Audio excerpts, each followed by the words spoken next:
ગ્રામોત્સવ 2025 બહુ સરસ કાર્યક્રમ છે અને તમને કહું તો અમને એવું હતું કે ભાઈ પેલી સાંદીપણીની સ્કૂલ કેવી હશે, આશ્રમ, અને એની અંદર તમારા બાળકો કૃષ્ણ અને સુદામા ભણ્યા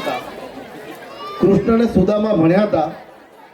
આજે આપણને ખાતરી થાય નવા નદીસરની સ્કૂલ જોઈને આશ્રમ આધુનિક છે પણ આવો જ હશે સાંદીપણીનો આશ્રમ અને એમાં શ્રી કૃષ્ણ અને સુદામા ભણ્યા. બીજું કે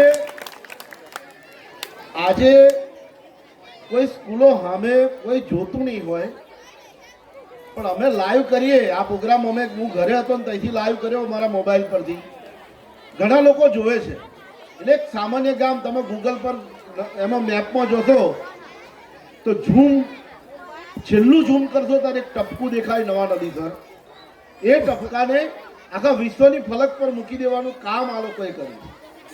અને ગ્રામોત્સવ સફળ થવા પાછળનું કારણ એકલા શિક્ષકો નથી. આ ગામના યુવાનો હું જોઉં છું, બધા છોકરાઓ બહેનો પણ મહેનત કરતી હશે.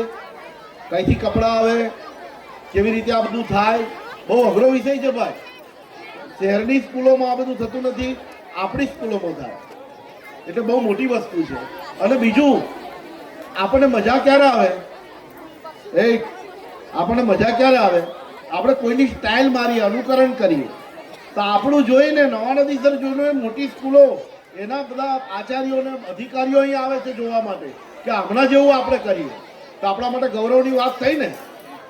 એટલે શિક્ષણ એ યજ્ઞ છે અને આ યજ્ઞની અંદર આ શિક્ષકો ગુરુ ભાવનાથી જે આ જ્ઞાનની આહુતિ આપે છે એ બહુ સુંદર કાર્ય છે અને ખરેખર આ ટીમને અભિનંદન.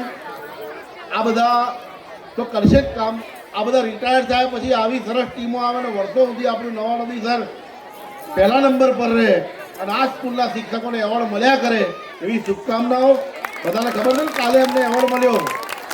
બે પોલીસવાળીઓ આમ જોડે, આમ રાકેશભાઈ તો આમ આગા પાછા ટાયરના કડક આમ ચાલતા હતા. એટલે એ આપણા માટે ગૌરવની બાબત છે. આભાર સૌનો.